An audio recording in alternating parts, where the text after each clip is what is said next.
There's a lot for the Buffalo Bills to sort out at the defensive end position this offseason. We're exploring all of those dynamics today on Locked On Bills.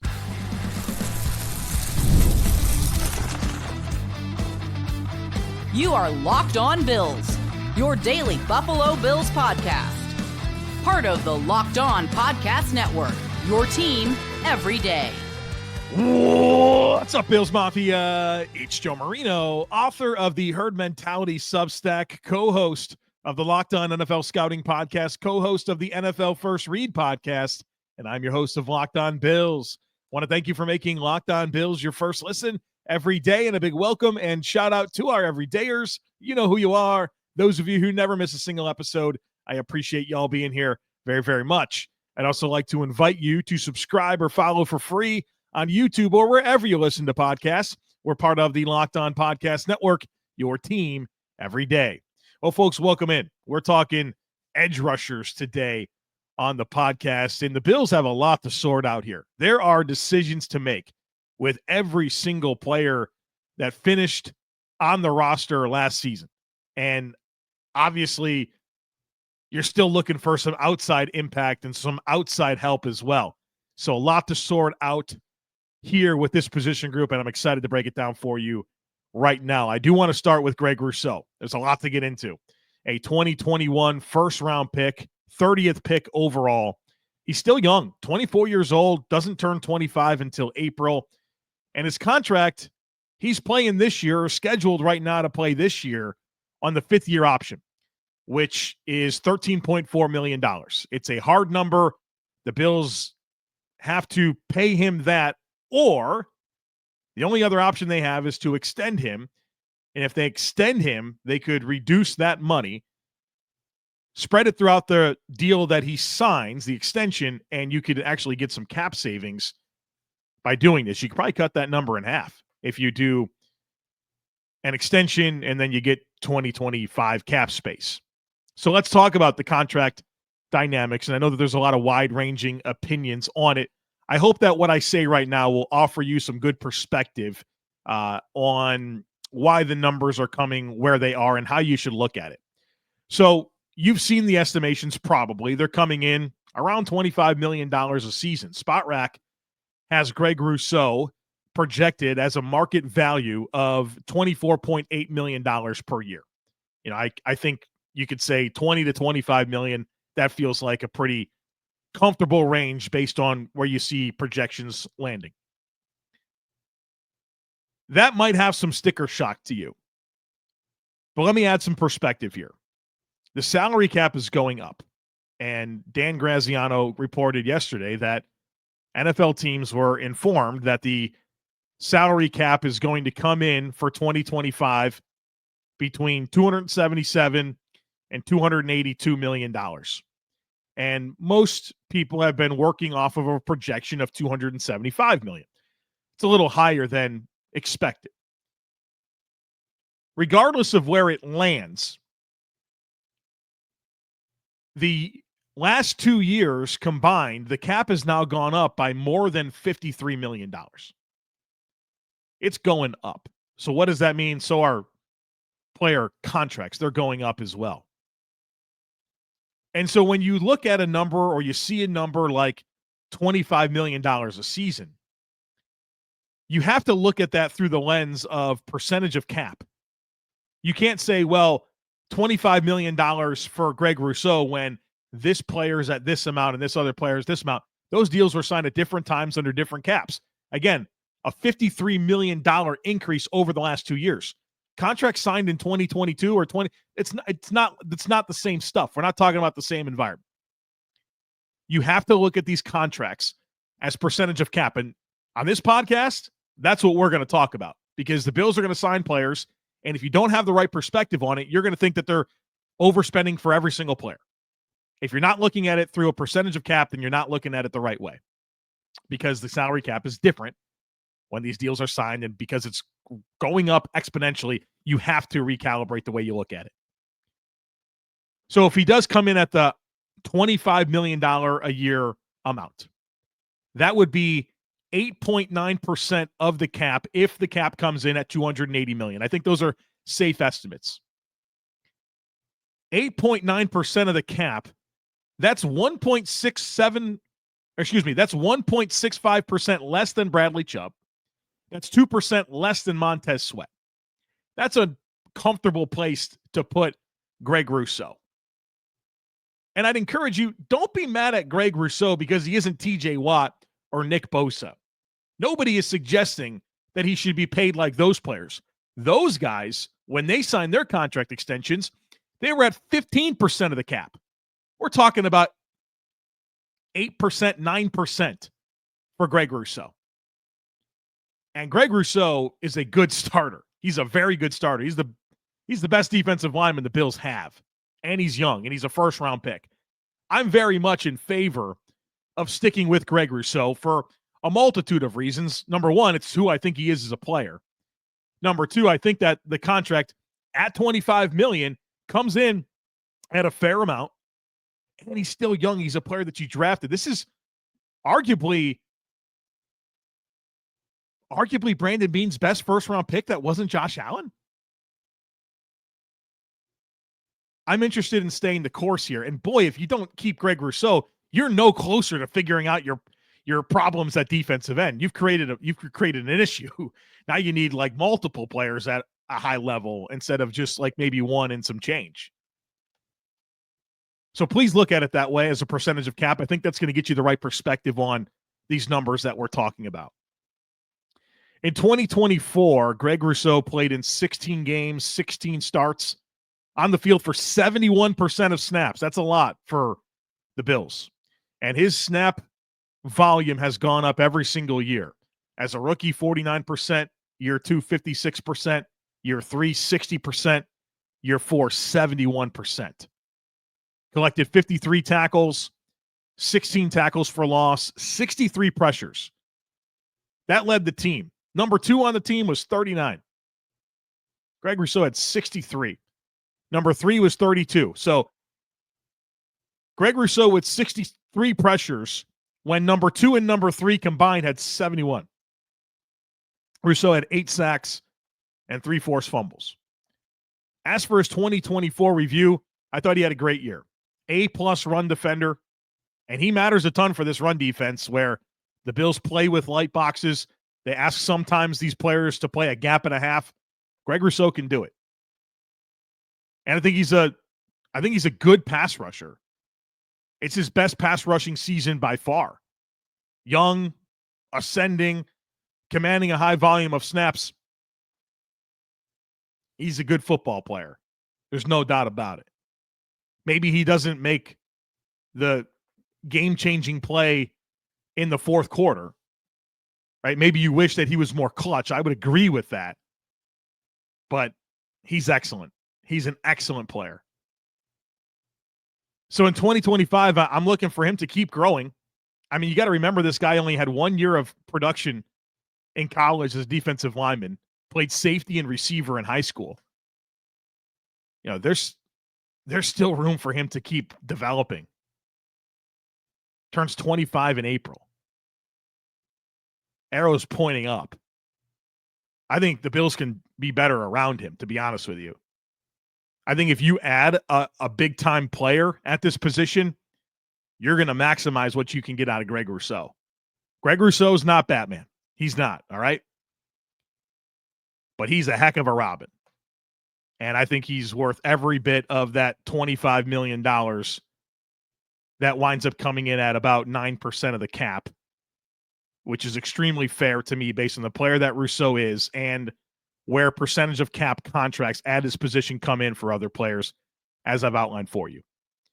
All right, so that's a Greg Rousseau conversation. We got Von Miller, AJ Epenesa, Dwayne Smoot, Javon Solomon have some interesting things to say there and really set the tone for the offseason, all still to come, folks. Be sure to stick with me. This is a message from our sponsor, Intuit TurboTax. Taxes was waiting and wondering and worrying if you were going to get any money back, and then waiting, wondering, and worrying some more. Now, Taxes is matching with a TurboTax expert who can do your taxes as soon as today.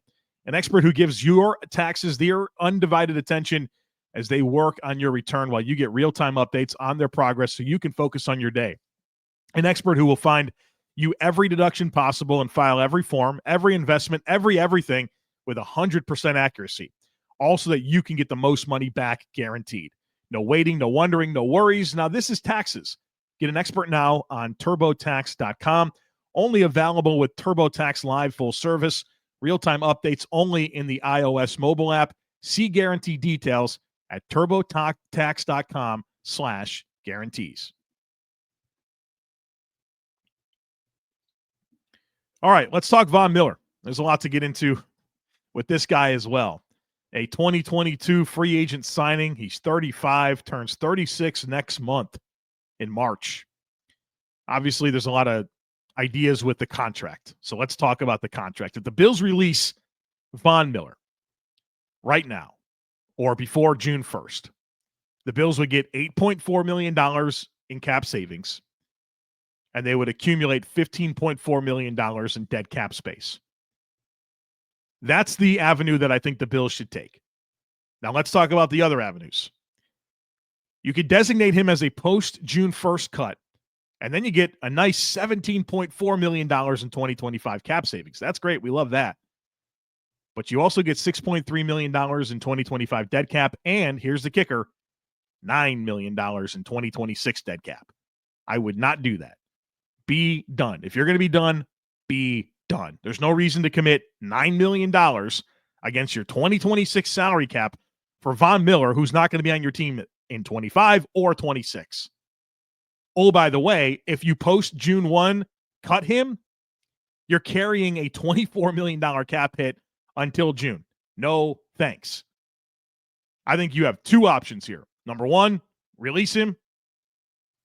Get your $8.4 million in savings. Take all your dead cap hit at once. That's the smart thing to do. I don't think teams should be spreading out dead cap. You'll very rarely hear me advocate for that. Or you do a renegotiated contract like last year. Last year, he took his base salary down from $17 million to $1.5 million, and then there was all the incentives. I think you got to do one of those two things. Do not do this post-June 1st. And like I said, now you got cap space committed this year and next. Not a small amount, 6.3 in 25, $9 million in 26 for Von Miller to be on your team neither season. I think you, again, release him now or renegotiate the contract if he's willing to do it, right? He did it last year. The reality is it doesn't make sense for the role that he fills and the impact that he provides. It doesn't make sense based on the deal as is. So I don't know what his appetite is. I was surprised he took less money, just walked away from a bunch of guaranteed money last year. That was surprising to me. So I won't dismiss the idea this year. He certainly said he wants to play in Buffalo, but it can't be under this current deal. In 2024, he played in 13 games, didn't start any. Of course, had the 4-game suspension. Was on the field for 33% of snaps, 17 tackles, 7 tackles for loss, 32 pressures, and 6 sacks. Look, he was much better than in 2023. Not that that was a high bar to clear, right? He helped the defense. I'm glad they renegotiated the deal. It was more logical for the role that he filled. He had some redeeming qualities about the impact that he made. Was it everything that he was supposed to be when he signed? No, but obviously everything took a bad spin when he tore his ACL on Thanksgiving, the first year of his deal. And I'll say it forever. Up until that point, and I know it wasn't a ton of games, it was like 9 or 10 games, he was everything Brandon Beane signed him to be. And who knows what the rest of that contract would have looked like if Von Miller didn't tear his ACL and then had a very tough time coming back, had setbacks, and you lost a year of the deal. And you can't really afford to do that with his age. And, you know, maybe that's the lesson to be learned. Don't sign old players, right, to big deals. And, you know, there's injury risk associated. And, you know, there's, again, probably a lesson to learn there. But I think we have to acknowledge that he was much better in 24 compared to 23. As far as the 2025 outlook, again, is he back? I said I'd take the cap savings, I'd get younger and cheaper and be done. If there's a renegotiated contract that makes sense, I'd consider it. But I'm probably looking at this being it for Von Miller in Buffalo and redistributing his snaps to some other players, maybe even Javon Solomon. We'll talk about him in just a minute. But next, let's talk about AJ Epenesa, 2020 second-round pick, number 54 overall. 26 years old, turns 27 in September. He's entering the second year of the 2-year, $12 million extension that he signed last offseason. The Bills have options with this guy, too. There's 3 different options. So Epenesa in his contract, $3.5 million of his 2025 salary fully guarantees on March 16th. So there's 3 different deals here with AJ Epenesa. The Bills can release him before March 16th and get $3.3 million in cap savings and $4 million in dead cap. They can release him between 3/16 and June 1st, and this won't happen, where they would take a cap reduction and a $7.6 million dead cap hit. Won't happen. So either before March 16th or after June 1st. June 1st, if they were to release him, the Bills would get $6.2 million in 2025 cap savings, and then $1.3 million in dead cap for 25, $2.9 million in dead cap for 26. So you can see it's either going to happen now or post June 1 designation, or you can just keep him as your third defensive end. And I think that's obviously on the menu as well. In 2024, 17 games, 13 starts on the field for 55% of defensive snaps, 39 tackles, 8 tackles for loss, 21 pressures, 6 sacks, 2 forced fumbles. AJ Epenesa is who he is, right? 3 straight years of 6 sacks, makes an occasional splash play, not a dominant player, but a good third defensive end. That, pretty good run defender, okay pass rusher as a third defensive end. The problem is he's your number 2, right? That's the problem. He's not in the right spot. He should be your third defensive end, not your number 2. That plays more than half your snaps. So you got to get him in the right role, and that starts from getting, another starter that puts him into the right place. So as far as his outlook, if Epenesa is back on the Bills, we know exactly what to expect. Exactly what to expect. And I would like to see that impact in a reduced role, more of a 35 to 45% of snaps as opposed to a 55% of snaps guy. But then, of course, there is the opportunities to get out of this deal either pre-March 16 or post-6/1. So we'll see how the Bills play that out. Let's talk Dwayne Smoot, 2024 free agent signing. 29 years old. He turns 30 in March. His contract is expired. This is the only expiring contract the Bills have at this position group. Signed a 1-year, $2.5 million deal. That's expired. In 2024, he played in 11 games with 4 starts. On the field for 45% of snaps in those 11 games. 16 tackles, 5 for loss, 11 pressures, 1.5 sacks. 2024 review for Smoot. I think the Bills had a lot in mind for Dwayne Smoot. I think this guy won the coaching staff over very quickly. And they really like this role. This is a role we have to be thinking about for the Bills defense, where it's like an inside-outside player, a guy that can play on the edge, but reduce inside on passing downs and play on the interior. Shaq Lawson did it for a number of years, and then they brought in Dwayne Smoot to do it. And you even heard the coaching staff and players talk about how important he was for setting and calling the defense on third downs. That's a lot for a player that's new to the team. I think they really like him. And so I don't know if he'll be back or not, but the reality with me and Dwayne Smoot is I've been a fan of Smoot. There's been times I do a mock offseason every year. There's been multiple years where I thought the Bills should go sign Dwayne Smoot, and then it finally happens. The challenging thing with him is he's aging and injuries are piling up. This year alone, a toe injury in week 1, a wrist injury in week 9, it caused him to miss 6 games. And then, of course, in week 16 of 2022, he had the Achilles injury. So really the last 2 years have been in 2023, working back from the Achilles, and then, all right, we're ready to go in 2024, new team, Buffalo, we got a nice roll here, and you get a toe injury in week 1 and a wrist injury in week 9, and it's just there's not been an opportunity for him to really gain momentum, and now he's going to be on the other side of 30. Right? It's not a good recipe, right? So I like the idea of him. I like the role that he can fill.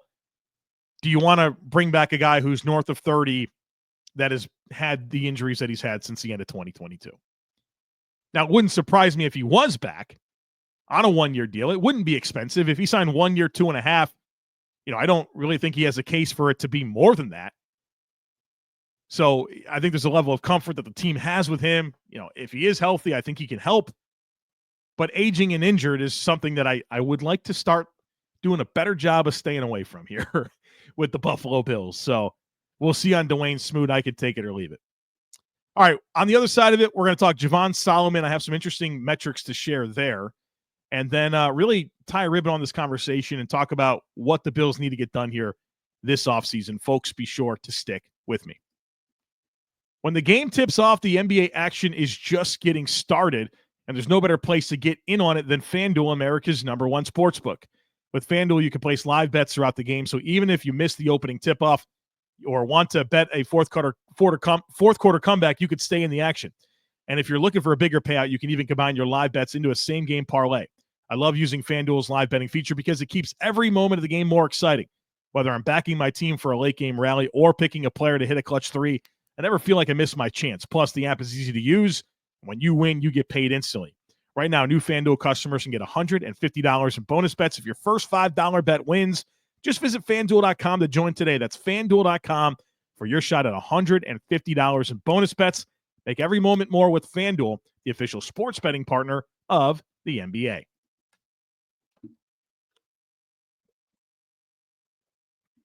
All right, let's talk some Javon Solomon. A fifth-round pick, a rookie, 2024 fifth-round pick, number 168 overall. He's 24 years old, and he actually just turned 24 in January. Entering year 2 of his 4-year, $4.3 million rookie deal. In 2024, he played in 14 games, didn't start any, on the field for 15% of defensive snaps, but played a lot of special teams. This dude was a four-phase special teamer for the Bills. He wasn't on the field goal kick team, or else he might have had the most special team snaps of any player on the team. And so I give him a lot of credit for that. You're a defensive player, a pass rush specialist, and you're kind of low on the depth chart as a rookie, as a day 3 pick, and you embrace your role on special teams, which gets you a jersey on game day. I respect that a lot. 13 tackles, 3 tackles for loss, 14 pressures, and 2 sacks. So 14 pressures, 2 sacks on 89 pass rush snaps. That's excellent. And a lot of that came, of course, like latent blowouts that he came in and played, or he played a lot in that Patriots game. I think he had 7 of his 14 pressures in that game alone. So you definitely are mindful of that, but that's a lot of productivity in 89 pass rush snaps. A lot. And of course, big time college career as a pass rusher, 32 career sacks in college, 16 as a senior. I'm intrigued. As for his 2024 review, low on the depth chart, still dressed, did his thing on special teams, flashed as a pass rusher. Now, I'm going to bring up some concerning reps here, and I'm not picking on Javon Solomon. I want to explain to you why he didn't play more. You look at the second Dolphins game. He didn't play a ton of snaps, but he got on the field. I think the Bills had like an injury or something, and they had to put him out there, and the Dolphins ran the ball right at him, and Austin Jackson, blocked him in the next week, and they scored a touchdown. And then he gets on the field at the end of that Ravens game when they're trying to score. Actually, they did score. They didn't get the 2-point conversion. And he played 2 pass rush snaps, and you're like, what is this dude doing on the field? And he was just all out of sorts, out of his run, out of his gap, and it was a mess. And Lamar Jackson got outside and was able to extend the play. So he had some very concerning reps, which would remind you of why he didn't play more. But there's still a lot to build on in 2024 with the productivity that he did have, the preseason that he had, and the college career that he put together. So I understand why he didn't play more, but I am curious. And when I think about the 2025 outlook, does he take the Von Miller role? Von Miller played, 33% of snaps as a designated pass rusher. Okay, maybe there's an opportunity for Javon Solomon to claim some of those snaps. Then there's the layer if you add a big-time player at the position. That'd be a 70+% of snaps player. Rousseau would be a 70+% of snaps player. Then, of course, you take less from Epenesa, maybe a little less from Smoot. You bring him back. And then you're still, 25% of snaps probably available for a Javon Solomon. The point being is that I think there's a path. There's going to be snaps for him to take. And if he earns them, I'm curious to see what he does. So let's tie a ribbon on this thing. What do the Bills have? Well, everyone is technically under contract except for Smoot, but there's things to figure out. As we talked about, Greg Rousseau. Do you go ahead and extend him now? I said I would. I talked passionately about percentage of cap and how that gets you into the right mind space for a $25 million a year extension. Or do you want to play it out and revisit it? Well, you play it out and revisit it, and if it's the same 9% in 2026 and the salary cap goes to $290 million, I'm not a math guy, but that means it goes up, right? So I love who Greg Rousseau is as a player. I watch the tape every week. I share my work, right? I send out the all 22 clips to everybody. He's a good football player. There's no doubt in my mind. Young, good football player. Von Miller, what are we doing here? Cut him now. Cut him post June 1st. Renegotiate and have him play. It's all on the menu. AJ Epenesa, what are we doing? Sticking around, cutting him now, cutting him post June 1st. You can convince me of any one of those three things. Dwayne Smoot, what are we doing? Bringing him back? Come on back for another 1 year, $2 million deal? Or are you on the wrong side of 30 and have had injuries since week 16 in 2022? Stuff to figure out. And then what's the role for Javon Solomon? What can he earn? What opportunities will exist? A lot to sort out here. A lot of dominoes. But it comes back to this. The Bills need more impact from this group, right? Not unlike the conversation we had with defensive tackles. Need more impact. And for all these decisions to make with these players, you got to bring in somebody else, right? You got to bring in somebody else, whether that's the big trade for a Myles Garrett. Don't know if that'll happen. You got some draft picks, good group of edge rushers this year. You pick a couple of those. Do you sign free agents? There's some interesting free agents out there. Khalil Mack, Hassan Reddick, those are like aging players, but have been productive. Do you sign the mid-20-year-old guys that are going to be really expensive, like Josh Sweat or Chase Young or Deo Adeyingbo or Chauncey Golston? Would you feel better if the Bills gave those guys $20 million and you said that guy plus Greg Rousseau, let's go do it? They got to do something here. They got to find some outside impact. They got to be right about it. Got to be right about it. So whether it's the big trade, you throw some money at one of these guys, you draft a couple of these players, you got to be right because the Bills need more impact from their defensive line than they've received. And I think it starts with having a better collection of talent. Yeah, it's been a long stretch of, I think, fans being disappointed with the output of this defensive line. But I kind of got to the point this year, and I said it throughout the year on the podcast, where it's like, we got to stop expecting an average collection of talent to be better than average. So let's get some better players in here that can produce more impact, and we can maybe hope for above average players to be above average.